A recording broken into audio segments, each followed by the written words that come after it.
Hello everybody, welcome to GBandtheV. We're here to talk about the Wolverine. 50 seconds on the clock starting now. The good things about Wolverine is that Wolverine is epic in this film. He is done right by the character and by the comic books in the movie. James Mangold's directing skills are very astonishing in this one adaptation of the Wolverine. The action in this film, when it picks up, is amazing to watch and very entertaining and keeps you on the edge of your seat hoping that Wolverine comes out on top. The combination of the Japanese culture and the Wolverine character from the comic books is astonishingly meshing well. It follows the comic books to a degree and really does a great job bringing it to the silver screen. This movie is 10 times better than X-Men Origins Wolverine.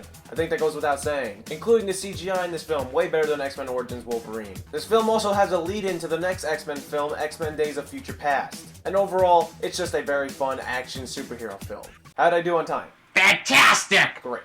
Now we get to the bads about the Wolverine. I honestly didn't care about many of the characters that were in this film except for the Wolverine. Many of the other characters were way underdeveloped, and when they did try to develop them, they didn't really do a good job. This movie is very slow compared to its other predecessor of X-Men films. It takes a very long time for the action to actually pick up and actually get me on the edge of my seat. Some of the things in this film have been done before, including some of the plot lines and story details, but it's from the comic book of the Wolverine, so you have to live with it. The girl who plays Yukio in this film could have been done better, and I believe that she would have been done better if had been played by the girl from Pacific Rim. And that's all I really have to say about the bads for this film, because overall I really enjoyed this film. Which leads me to my final verdict. The final verdict for the Wolverine is that it's a very fun time in theaters, and if you want to just see a comic book film, if you want to see a good story, or if you just want to see Wolverine with his big pecs.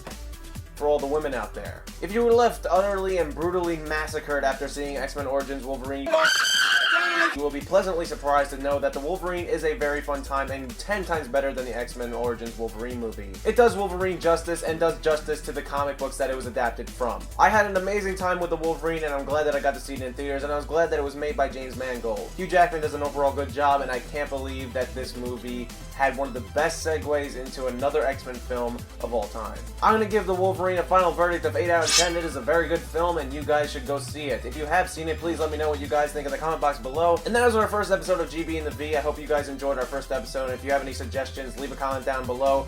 Tell me what movie you want me to review in the GBandtheV fashion. And that is it for GBandtheV, and I'll see you guys later.